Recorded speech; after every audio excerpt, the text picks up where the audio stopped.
समस्त गुरुमूर्तियों को ओम नमो नारायण,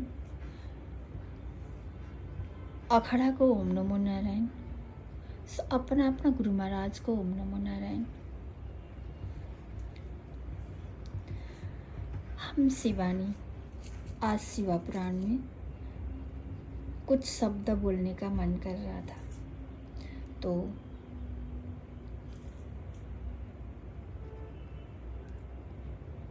शिव पुराण में तीर्थराज प्रयाग में ऋषि मुनियों की कभी सभा भी हुई थी। तो नमामि तात शंकरम सुरम्य चंद्रशेखरम, नमाम उमा महेश्वरम सर्वभक्तकल्पपादपम, तमेक मेवमेश्वरम शिवम अनादि दैवतम, नमामि प्रेम मंगलम जगतगुरुम च शाश्वतम। ये था पहले अध्याय।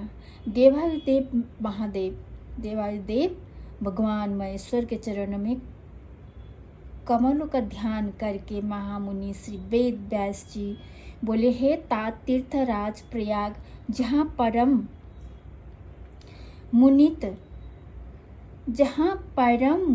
पुनीत भागीरथी और यमुना का संगम होता है, वे स्थान पर एक समय समस्त ऋषि और मुनियों ने एकत्रित होकर लोक कल्याण के लिए एक धर्मसभा की। अपनी शिष्य मंडली सहित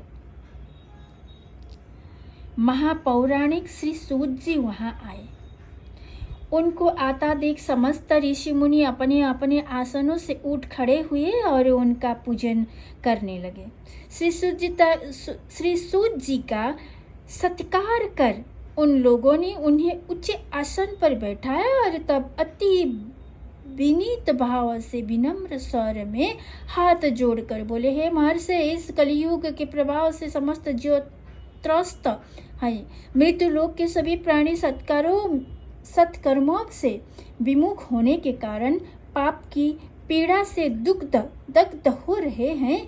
कली के प्रभाव से प्राणी दूसरों की निंदा करने वाले, चोर, पराई स्त्री से श्रवण करने वाले, हत्यारे, घमंडी, आध्यात्मिक ज्ञान से विनिष्ट, भगवान में श्रद्धा न करने वाले और माता पिता की सेवा से विमुख हो जाएंगे।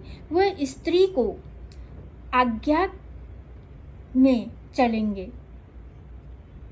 उनका मन धर्म कार्यों में चिंतित भी नहीं लगेगा।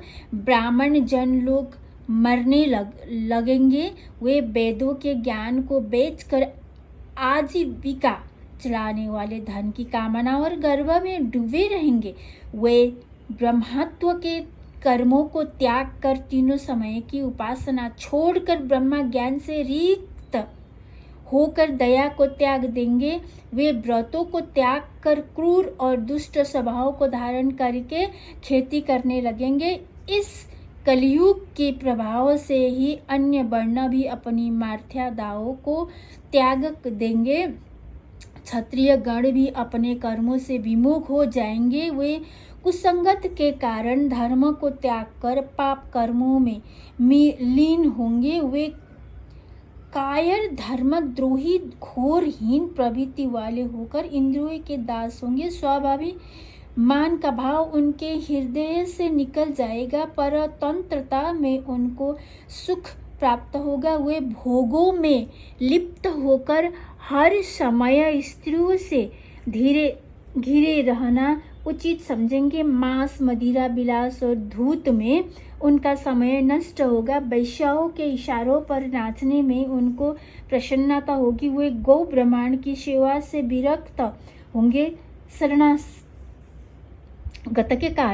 गत के साथ विश्वासघात करने वाले होंगे। वे प्रजा के दुख सुख के बिना चिंता किए अपने कोषों को भरने वाले तथा राजकोष को अपने विलास साधनों पर हृदयहीनता से व्याप्त करने वाले होंगे। वे जीवों की रक्षा से विमुख होकर उनकी हिंसा करने वाले होंगे। तीसरे बढ़ने वाले वैश्य भी अपने कर्मों से विमुख होंगे, वे सनातन संस्कारों से ही हीन होंगे, धर्म को त्याग अधर्म को ग्रहण करेंगे और तराजू की डंडी को अधर्म वृत्ति के कारण कौशल में अपने पक्ष में चलाकर अधिक से अधिक लाभ करना ही अपना परम ध्येय समझेंगे। वे हृदयहीन होकर दरिद्रों का खून चूसेंगे और नाना प्रकार से उनको त्रास देकर अपना अर्थ लाभ करेंगे। उन्हें अपने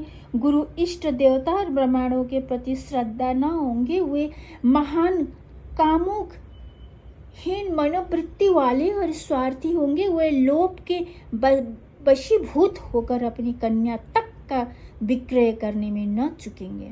इसी प्रकार शूद्र भी अपने कर्मों से च्युत होंगे। वे स्नान कर अपने शरीर पर ब्राह्मणों के समान तिलक तथा छापे लगाएंगे। वे ब्राह्मणों की तरह आचरण विचरण करेंगे। ब्राह्मणों से धर्म पर तर्क वितर्क करने वाले होंगे। वे अपने घरों में शालिग्राम की स्थापना करेंगे और यज्ञ होम आदि करने वाले होंगे। वे ब्राह्मणों की निंदा करेंगे।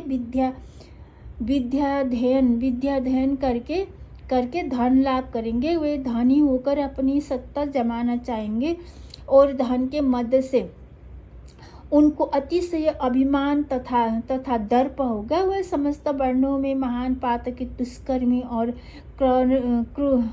क्रूर कर्म वाले सिद्ध होंगे। इसी प्रकार स्त्रियां भी अपने धर्म से पतित होंगी। वे परम कामुक होकर पराये पुरुषों को अपने प्रेम जाल में फंसाने वाली पति के कहकर पति से कलह और यार से प्रेम करने वाले होंगे। उन्हें माता पिता सास ससुर आदि का भय नहीं रहेगा। वे परम विलासिनी हो, समय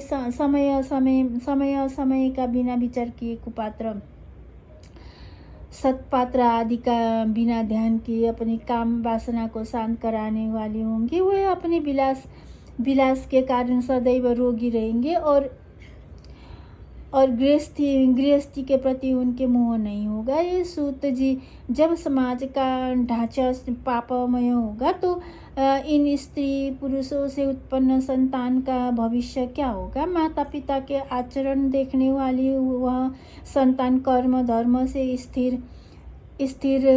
स्थिरंग रह सकती है। जब हर ओर पाप ही पाप दृष्टिगत होगा तो धर्म की रक्षा किस प्रकार संभव है। पापाचार के का द्वारा बड़े हुए इस महान बोझ को पृथ्वी किस तरह उठा सकने के समर्थ होंगी। धर्म की क्षय होने से गौ देवता धर्म ब्रह्मांड की रक्षा कैसे होगी। हे मुने, कलियुग के बढ़ते हुए इन चरणों को देखकर हम सब व्यग्र हैं और लोक कल्याण के लिए उचित उपाय विचार करने के लिए ही हमने यहाँ इस सभा का आयोजन किया है। आप समस्त धर्मों के ज्ञाता तथा महान परोपकारी हो, इसलिए हम सब की इच्छा है कि आप हमें कोई ऐसा सरल उपाय बताएं जिससे कलियुग में प्राणी पापों का नाश करके